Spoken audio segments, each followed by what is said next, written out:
A challenging climate, strange days, unprecedented times. However we choose to describe it, there is no doubt that the coronavirus has brought upheaval and disruption to global society on a level that many of us have never experienced before.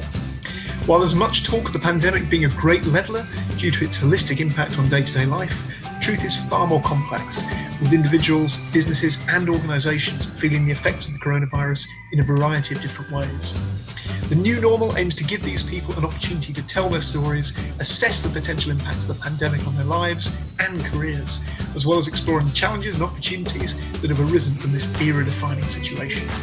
Each week, myself, Chris Webb and Helen Armitage from the Careers and Employability Service at Sheffield Hallam University will be joined by a different guest from the world of industry, educational careers, with opportunities for listeners to put their questions forward in advance of the podcast. Thanks for tuning in and joining us as we explore what the new normal means for all of us on a local, national and global scale.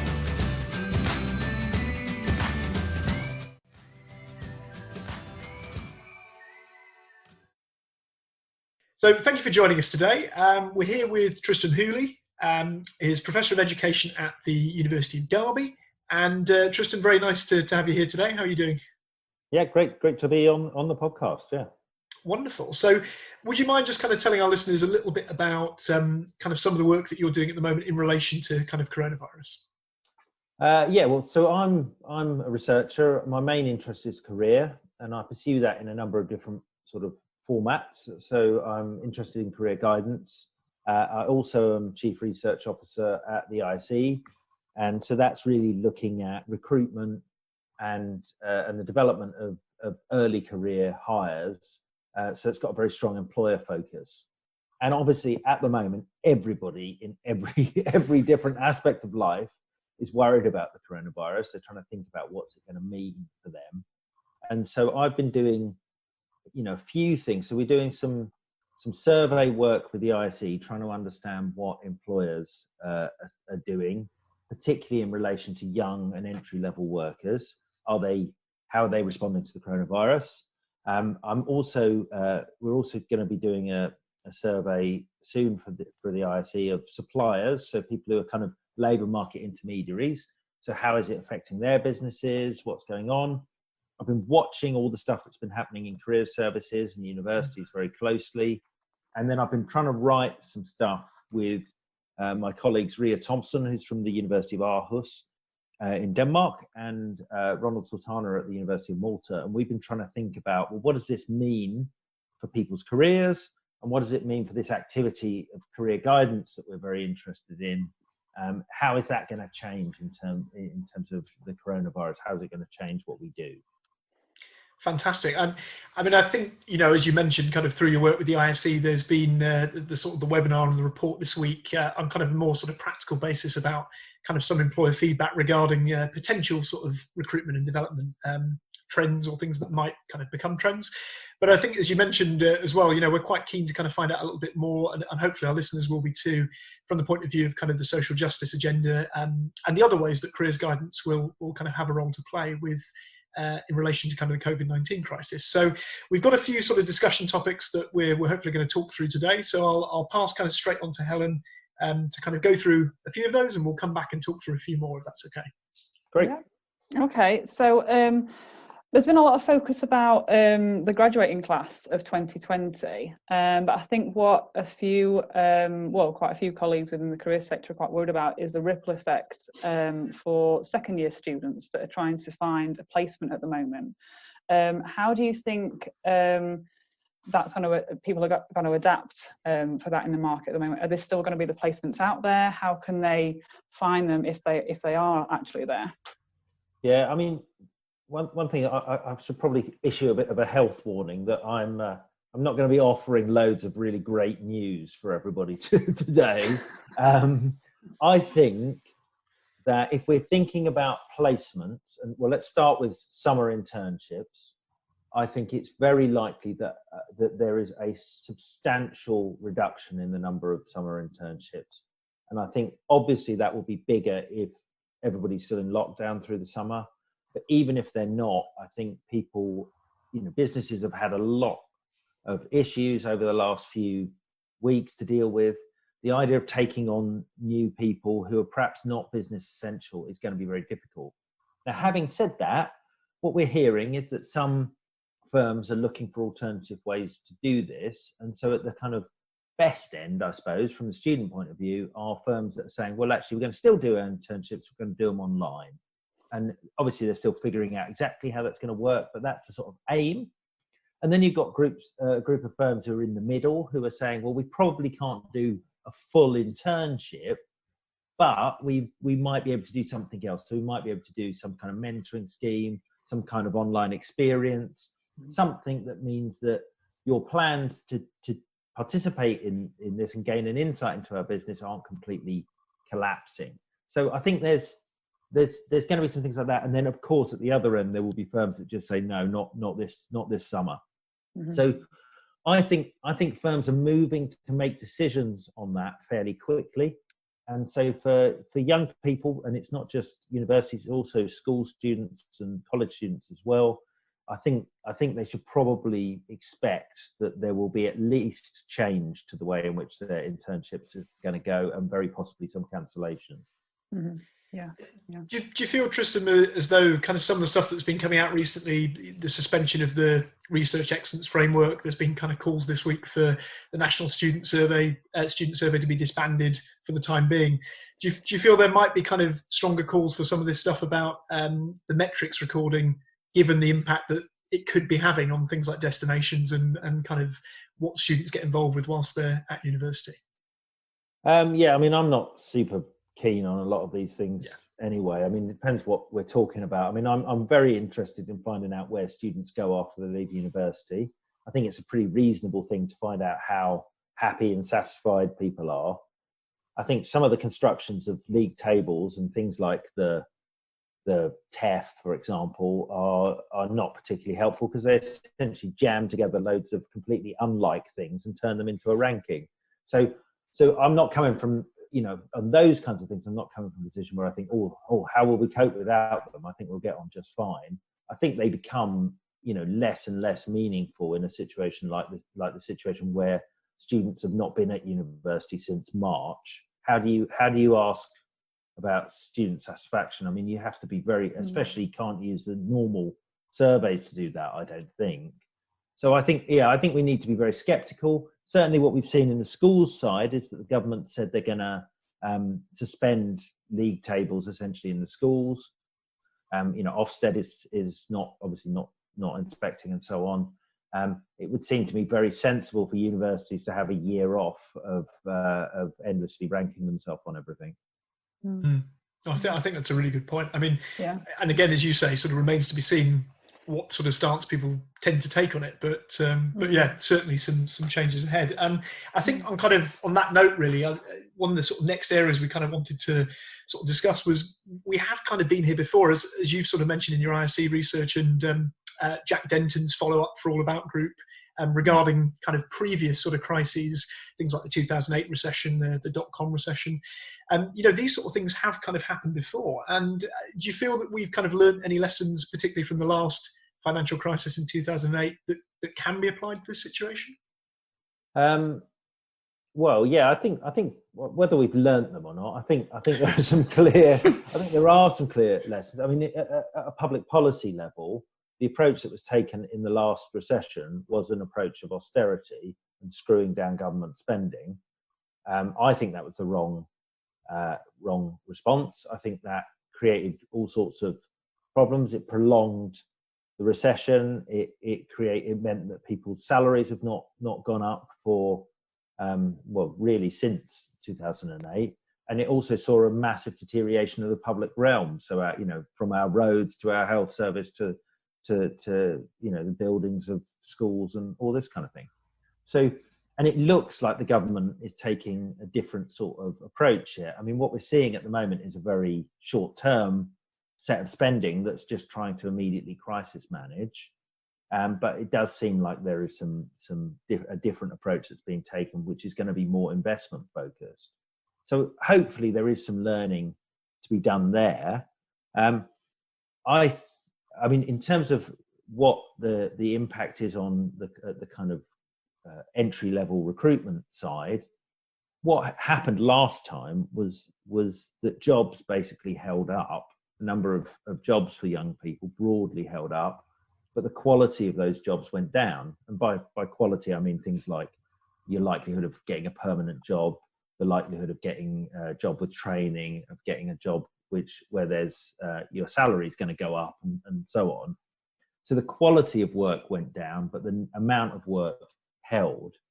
I don't feel very confident that will be the way that this plays out. But I mean, who knows at the moment? It's very difficult to really say. But I think there's a very serious risk that we could see a rise in unemployment, and particularly what I'm worried about is a rise in youth unemployment, because young people seem to be, because this has happened so quickly. The young people who are entering the workforce this year seem very likely to be hung out to dry unless the government does something fairly quickly. I think you're absolutely right. And there's potentially that double disadvantage. I know a lot of universities are worried about retention rates, that, you know, through online learning, if you've got people who typically haven't done it before or maybe don't have access to technology, does that lead to a higher dropout rate? And if so, those people are dropping out at a time where the employment market is more precarious than ever. So I think it's a really good point. I mean, my area of expertise is not really the assessment of learning, and you know, I'm not sure exactly what universities will be doing, but my guess would be that they will have to be fairly generous, because the kind of, you know, rapid shift to online provision, and you know, many universities still don't really know how they're going to actually assess their provision. So, you know, I think ultimately people will graduate this year with degrees that will look, from all intents and purposes, much like degrees that they had the previous year. So people will get firsts and 2-1s and so on. Undoubtedly, there'll be many people who won't feel that they were given a fair shake of the stick, and there'll probably be complaints and so on. And that is going to be difficult, and it's difficult for the individuals, but it's also going to be difficult for employers who are trying to use those qualifications as part of their recruitment process. I think that leads on quite nicely to the next kind of discussion point around how long do you think the impact of the COVID-19 pandemic will have on students and graduates in years to come? Like you said, it's a ripple effect for the quality of the degree qualification that the students are getting. It's then a ripple effect into organisations and their recruitment purposes, and the long-term effects of that. Really, what's your thoughts on that? Well, I mean, again, it's difficult to know, because it will depend on how long things go on for. So let's say best case scenario, that the lockdown only lasts for another, say, 6 weeks. And after that, I think if that was the case, I think there will be a number of businesses that have been very severely hit by this period. Most businesses of the, you know, even the kind of big businesses that the ISE works with, are not set up for doing nothing for 3 months. I mean, you know, people are not set up for that. They, you know, the way the margins businesses operate under doesn't really allow them to just do nothing for that length of time. I think that is even more true for SMEs and so on. So even in a good scenario, I think there'll be a pretty substantial economic impact. People are talking about, you know, drops in productivity, drops in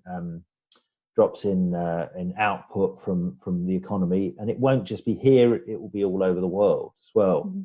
So none of that's very encouraging. The longer the crisis goes on, the worse it seems likely to get. I mean, demand is going to carry on falling. So yeah, I think it's very likely that we are going to hit a recession. I think a recession was probably quite likely before this happened anyway, in the next year or two, but it's going to preempt that, and it's going to happen, and it potentially, you know, I don't know how deep it's going to be and how long it's going to be, but I think we need to prepare that it will be at least as bad as 2008 and possibly worse. Thanks for that, Tristan. I think, you know, you mentioned there is quite. Well, I think it's interesting, because you mentioned actually there is quite a lot of doom and gloom at the moment, and we're seeing it a lot in the mainstream media, understandably, because, you know, we can't underplay the seriousness of the situation. But I think what's interesting is conversations that we've sort of been having with kind of colleagues, and actually interestingly with students as well, about the idea of what opportunities could exist. And I think this gives us kind of a nice chance to sort of move on to the work that you mentioned at the beginning you've been doing with Ronald Sultana and Reed Thompson regarding kind of careers guidance and social justice. And I wondered whether you kind of have any thoughts particularly about what sort of some of the silver linings could be for either particular sectors or for society or for government that might end up coming out of the COVID-19 pandemic. Granted, obviously, that this isn't soothsaying, but just some reflections that you might have. Yeah, I mean, I think there are different things that could come out of it. I mean, if we start at the individual level, I think as an individual, you can't have lived through the last month without having thought a bit more deeply about your life and what is it that you really value. What is it that you think is a good, worth doing in life? What do you live? Do you live to make money? What good is money doing us at the moment? Corinne Grant is about to publish something in the Huffington Post, and she says, well, you can't stand out on your doorstep, applauding the NHS and not have some impact on how you think about your own career. So I think there's definitely a thing where it's having an impact on our values, on what we think is important, on what we deem to be success, and so on. There's then, I think, another level, which is more of an organisational level, where I think it's shifting organisational behaviour. And it is possible. I tend to be quite sceptical that everything is going to change just because of something. But the longer it goes on, the more likely it seems to me that things like e-learning, e-recruitment, home working become normalised, because organisations have actually had the capacity to do those things for quite a long while, but they've often been underused because none of the people who worked in those organisations were very keen on them and had the skills to do them. Well, we've all had to learn, we're all brilliant at Zoom and video conferencing now, aren't we? And it's only been a couple of weeks. And so if we think about, and from the talking to employers, they're going through huge changes where they're trying to think, well, what could we do that we do online? Now, will they then return back to, say, organising assessment centres where they require everyone to drive down across the country and turn up at an assessment centre? It seems to me very probable that some of them won't. So I think there's those individual impacts, there's those organisational impacts where some of the things that perhaps we've been hoping will happen for a long while, maybe this will give it the spur.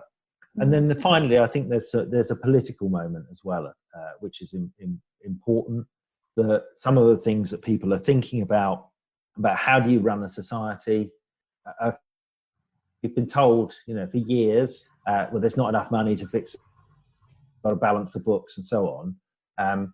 And then all of a sudden, as soon as it's serious enough, all of the money can immediately be found. And so, I'm not saying that means that, there's no kind of place for fiscal prudence, but it does show you how arbitrary some of the limits have been placed on the kind of ways in which society can be organised. And the same is true organisationally for things like home working. People have told workers for years, oh no, you can't work at home, you can't look after your kids or pick them up, and the kind of case for that is going to look really threadbare when we if we go back to work in September or whatever, to tell somebody, well no, you can't be at home and pick up your kid from school on a Wednesday is going to just look ridiculous. So there are definitely some opportunities at both the individual, the organisational, and at the societal level for us to rethink the kind of society that we want to live in, I think. Yeah, and I think that again that leads quite nicely onto the next discussion topic again, that e-learning has been incredibly fast-paced for all higher education institutions in the past couple of weeks. I think a couple of institutions were a bit more ready for it. They had a bit more of a dry run beforehand, but for others it's been incredibly quick. And like you say, it has happened though, against all odds. Everyone has adapted to it because there's not been any alternative really. So could you see higher education institutions make this more of a permanent change to delivery in the future as a result of the COVID-19 pandemic? I don't know. I mean, I was talking to a lecturer at another institution this morning, and she was saying, I'm worried I'll ever get my classroom back. So I think there is that kind of thing. I mean, I guess where it will come down to is student demand. I mean, I think there are probably some people who would find it a lot easier to access higher education through online and connecting online. I think probably most people enjoy physically being together and being in a space together, and so I think there's a lot that you can do when you're physically close that is helpful. I'm not sure that the kind of teaching and learning that always goes on actually makes the most of those things. And there are definitely some things, that's where you get these ideas like the flipped classroom and this kind of thing. There are definitely some things like the transmission of information that it does seem kind of strange that you bring everyone into a lecture hall and just kind of talk at them when you could easily do that on a video or whatever. So I think there'll be changes. My guess is that universities won't immediately sell all their buildings and just buy a server farm. I think there's going to be a lot of inertia in that. And some of it is for good reasons about why we like to work together, I think. But so I think there'll be changes, but I don't think the kind of model of interaction that we have in work and learning will completely fold in on itself. Yeah, I could see some changes for certain subjects. I think others that do lend itself more to actually being there, very hands-on. I'm thinking more of the creative kind of subjects. I think they might not make the changes immediately, but I do think there's a bigger call now for the option, for students to have both options and universities to actually implement those changes, I think. Yeah. And I mean, we've talked obviously a little bit about the HE institutions there, but I think, Helen's made a point to me that there's kind of that wider change that's coming as well within sort of educational institutions, and particularly within obviously the careers guidance sector itself. And I mean, we saw on your ISE webinar earlier in the week that, a number of careers professionals obviously quite concerned, understandably, at the pace of change and maybe almost looking for answers in order to kind of, I suppose, provide a little bit of reassurance kind of about these things. But I mean, I suppose from your kind of personal experience, how do you maybe feel the careers guidance profession itself maybe needs to adapt, or how maybe will it need to adapt in order to kind of keep pace with sort of what's happening? I mean, I think it seems to be adapting quite well. I mean, there's a lot of online careers work that goes on. It's something that I've done quite a bit of research on in the past, and I think, so there's pretty clear ideas about how we move forward on that thing. Some of the forms of practice that people use in career guidance are really easy to transfer online. So doing face-to-face interviews, I think, translates, incredibly easily to doing it via Skype or Zoom or whatever.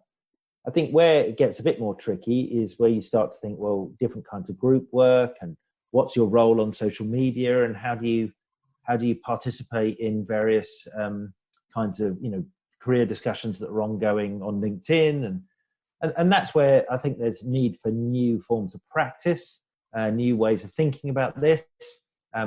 So my colleague in Finland, Jana Kettunen, she talks about this idea of co-careering, which is the idea that actually, if you're a participant as a careers professional in people's online career world, that you see things, you have opportunities to input into their career journeys that are not just in an interview situation. And there's all sorts of issues about exactly what's right and when do you do it and things. But I think it offers opportunities. I think the profession is already doing quite a lot of that kind of stuff. So I think we're, in careers workers are just as capable of doing that as teachers or as recruiters or any of the other groups that we're looking at the changing sort of nature of work, really. Mm-hmm. And I mean, do you feel that the nature of kind of the type of guidance that might be being given to kind of students or midlife career changes or kind of people at any stage of their career, in terms of kind of how that might adapt? Because one of the things that I've been talking about with some colleagues recently were things like the CDI careers education framework, and is that potentially going to need to be rewritten for a post COVID-19 age? How significant might that impact be on kind of what careers guidance is given? And I guess that's maybe not something you can answer kind of right now, but do you feel that might kind of encourage some change within the sector itself? Actually, I mean, as a specific example, I don't think that's a particularly problematic one. I mean, that's what the CDI framework is a broad encourages people to do a broad investigation into the world of work. I think where I'm less comfortable is in, and I think to be, fair, I think this is probably quite prevalent in higher education, is the kind of very tactical approach, which is basically how can you be faster, quicker, stronger than everyone else and outmaneuver them and get the job, that kind of thing, which has a kind of very it builds the idea of, it's a jungle out there, everything's very competitive, but it also builds into the idea that if you're fast enough and strong enough and quick enough and understand enough about the labour market, you can be successful. And in a context where we're going to see a large number of young people experiencing, severe difficulty in earning a good living, then that message becomes, less tenable, I think. And I think we try and encourage people in the sort of social justice approach to career guidance. We're trying to encourage people to do things like, to think about where their work and their life fit into the wider society, to reach out and seek help from others, but also to give help to others. And I think, if anything that's happened in, COVID-19 that it's worth saving, one of the things is that these, explosion of volunteerism, mutual aid, all of these kinds of things. And I think those things might be very important in helping people to get through the next few years. And there's stuff that career guidance people should really be talking about with people, rather than just saying, get really good at writing a brilliant CV, and then you can be the one person who lands the graduate job. Yeah, very true, very true. So 2020 has been quite the academic year with 2 strikes. We've now got a global pandemic as well, and we're seeing a lot in the press at the moment about the reintroduction of student number controls. What's your thoughts on this and this coming back? I'm not sort of really up on the details of what's going to happen. I think it's, my understanding is that the idea is to try and prevent some institutions using this as a way of sucking up all the students that are out there, and partly it's based on uncertainty about whether people will want to go to university next year, whether people will be in a position to do it, and all of that sort of thing. I think there's many things that should change about the way higher education is organised, but I'm not sure that a kind of rapid set of decisions on that. So I think it's probably right that the government takes action in the short term to try and preserve some kind of stability, and not see loads of universities either collapsing or in massive boom or whatever, just because they're a bit more nimble in terms of e-learning, or they're got a kind of a bigger reputation or whatever. I think for the students who've been through all the things that they've experienced this year, who've experienced the strikes, who've experienced the COVID-19, who may not really have had very much teaching since January, and then may graduate into a very uncertain labour market, this is going to be a very concerning time. And I think, as career guidance people, one of the things that we're doing is helping people to kind of come to terms with that, and then to manage it and think about possible ways forward for themselves. You mentioned there obviously that there's going to be certain kind of people that feel the impact harder than others, based on kind of where they are within their education or where they are within the labour market at present. And I think, we mentioned and touched on a little bit earlier about the sort of the social mobility aspect, in terms of, particularly from the remote learning, remote working point of view, households that may not have access to technology, or individuals who might not be able to kind of adapt as quickly, and how that might impact on them and their futures. From the point of view of the kind of careers guidance profession, do you feel that there are particular kind of groups or sort of particular sections of society that are going to need more of that support through this kind of crisis? And if so, any kind of reflections on maybe how as a sector we should be reaching out to them?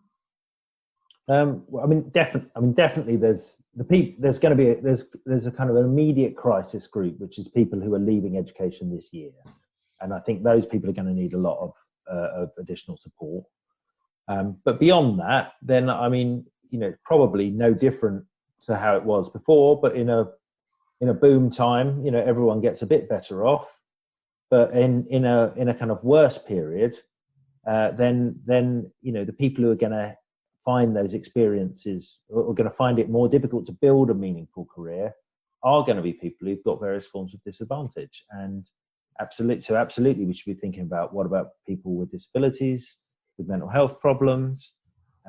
What about also recognizing that some people have more kind of social capital and power that they might be able to trade onto the labour market more effectively. So, people who've been to better universities with certain types of degrees are likely to find that the impact will be mediated and moderated by that. So, yeah, this is not, of course, we are all in this together to some extent, but it is going to impact some people more than others. Absolutely.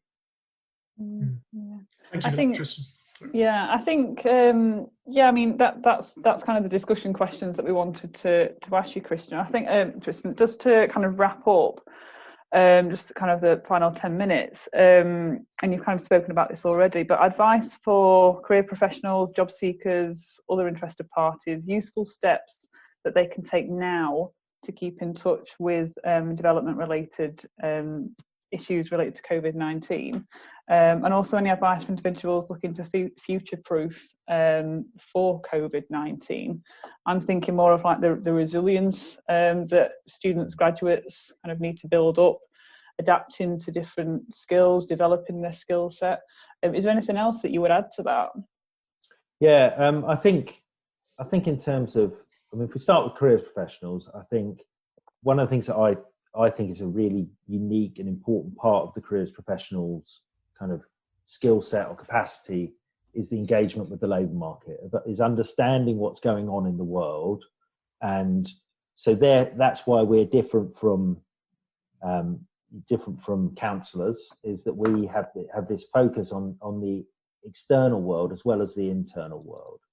And what is clear is that at the moment the labour market is changing incredibly rapidly, and I think you have to try and find ways to keep up with that, because and that's likely to happen. It's happening in a very accelerated way at the moment, and keeping up with what different employers are doing about. We talked about summer placements, and we'll then have what are hiring numbers looking like for September, August, September, when new cohorts tend to start in employers. That will be very important, but even going forward.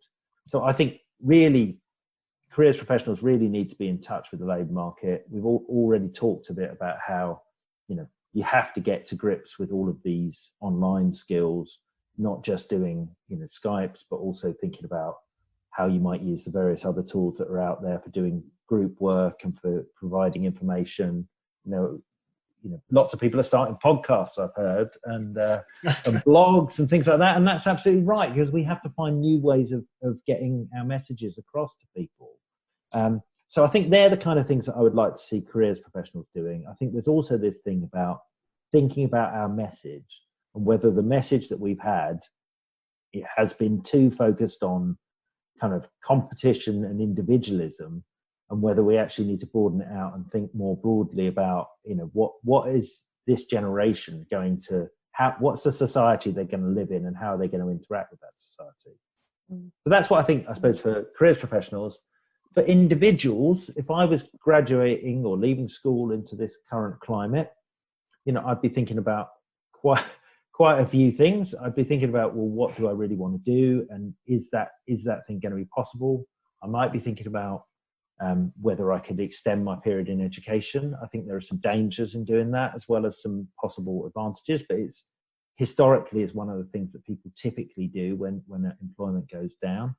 But I suppose I would really, as an individual, I'd be trying to, for all of the kind of terrible things that are going on, I'll be trying to make the most of it and trying to be an active person who's making the most of the time to learn and to think, but also to participate in my community, to join a mutual aid group, to put stuff online about who I was and what I was interested in, and really, thinking about how you can sort of preserve employability, preserve your engagement with the world, preserve your mental health in this period, I think is going to be really very important. Absolutely. And I think we're starting to see some kind of priorities being reassessed already. I think, in the way that perhaps people are using social media and talking about things online. So it'll be interesting to see how that develops. But thanks very much for your time today, Tristan. That was great. And, I'm sure you're going to be involved in many more podcast webinars over the coming weeks. So thank you for giving up your time to be with us today. Great. Okay, well, good to speak to you. Thank you.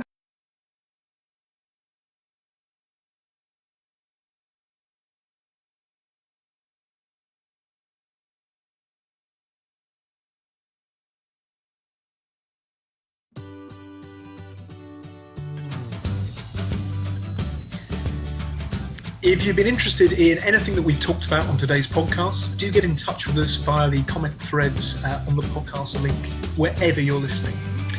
We'll be tuning in again next week with a guest soon to be announced. And each week when we announce the guest, we'll be giving you a chance to put questions to the special guest in advance of the podcast.